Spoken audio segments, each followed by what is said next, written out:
থানার ওসি এসপিকে মানে না, এমপিকে মানে। অবস্থা তো এই অবস্থা ছিল। তো আমরা যেটা বলতে চাচ্ছি, না, ওসি এসপির আন্ডারে থাকবে, আর কারো আন্ডারে না। এসপি আইজির আন্ডারে থাকবে, আর সবার জবাবদিহিতা হবে আইনের কাছে, সংবিধানের কাছে এবং জনগণের কাছে। পুলিশ যারা কর্মরত আছেন তাদের সবাইকে কাজে যোগদান করতে হবে। পুলিশ কোনোদিন ডিউটির বাইরে থাকতে পারে না, পুলিশকে কাজে যোগদান করতে হবে। সেইখানে কোথাও হয়তো সমস্যা আছে, সেই সমস্যাগুলি যোগদান করার আগে তো বলা যাবে না, যোগদান করার পরে সমস্যা দেখা দেবে, সমস্যা মোকাবেলা করতে হবে।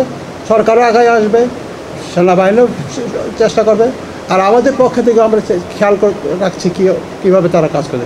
অধ্যাদেশটা জারি করা, যেখানে পুলিশ নিরপেক্ষভাবে কাজ করতে পারবে। কোনো সরকার মানে কোনো সরকার, যেটা আমরা বলি পলিটিক্যাল গভর্নমেন্টের হিসাবে কোনো শক্তি থাকবে না। সারা দুনিয়াতে গণতান্ত্রিক দেশগুলোতে যেভাবে পুলিশিং হয়, সেইভাবে পুলিশিংয়ের জন্য এই অধ্যাদেশটার রেডি করা আছে। ৫৫০ পৃষ্ঠার অধ্যাদেশ। গত তত্ত্বাবধায়ক সরকার রাজি হয়েও শেষ পর্যন্ত এটা করে নাই। করলে এই পরিস্থিতি আসতে হতো না, কারণ পুলিশ নিরপেক্ষ থাকতো। তাহলে এই পরিস্থিতি ওই সরকারের যে সরকার চলে যায় তারও হতো না, পুলিশেরও হতো না। তা আমরা তার জোর দাবি করছি যে এই মুহূর্তে আবার যদি কেউ পলিটিক্যাল গভর্নমেন্ট আসে, ওরা আর করবে না, এটা করতে হবে তত্ত্বাবধায়ক সরকারকে। আমাদের একটা প্রবলেম আছে, যেটা বলছি যে এই রেশনের ব্যাপারটা, যারা 2020 সালের জানুয়ারির আগে যারা রিটায়ার করছে তারা বেতনও কম পায়, আর তারা পেনশনও অনেক টাকা কম পায়, তারা রেশন পাচ্ছে না। কিন্তু তারপরে যারা রিটায়ার করে যাচ্ছে এখন, তারা আবার রেশন পাচ্ছে। এটা একটা বৈষম্য না? তারা বেতনও বেশি, রেশনও পাচ্ছে। আবার 20-এর আগে যারা, এবং বেশিরভাগই মুক্তিযোদ্ধা, এলাকায় যারা পুলিশে রিটায়ার করে গেছে 20-এর আগে, তারা প্রায় মুক্তিযোদ্ধা ছিল, তারা রেশন পাচ্ছে না, তাদের পেনশনও কম।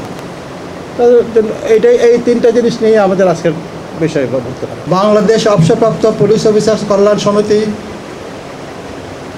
প্রিয় দেশবাসীর প্রতি এই মর্মে অনুরোধ জানাচ্ছে যে আসুন আমরা সবাই আমাদের প্রাণপ্রিয়